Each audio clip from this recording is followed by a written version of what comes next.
Mange Kimambi, picha linaanza. Mange Kimambi auawa. Auawa kwa sababu gani? Auawa kwa sababu ya kamdomo. Kamdomo mdomo sana. Kina mdomo kile kimbaumbau bala. Yani kina mdomo bala. Afu ngoja. Mna shughuli sana mnaopanga kuandamana kwa kweli. Yani kazi mnayo, yani mna shughuli. Yani opresi, yani ubongo maji yani. Haiwezekani kwenye nchi yako unapanga kuandamana. Bwana ngoja nikwambie. Yani wote wanaoandamana ni wale wakosa kazi. Yani wakosa kazi. Sasa ukikosa kazi, ukakosa kabisa kazi umekosa. Hebu jaribu kufanya kitu kimoja. Nenda kwenye vibarua.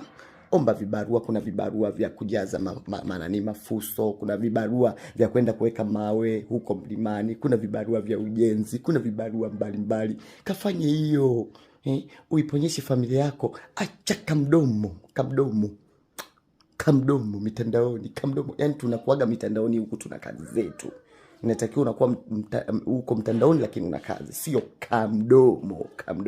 Jamani, Mange udada mtumbavu sana huyu. Udada ni mtumbavu. Na sio yani unajua yani mtu kuwa mpumbavu lazima apate wapumbavu wenzake. Haiwezekani unamsikiliza mtu ambaye ye familia yake iko nje. Asilimia kubwa wote wanaohamasisha huu upuuzi wote wako nje. Yani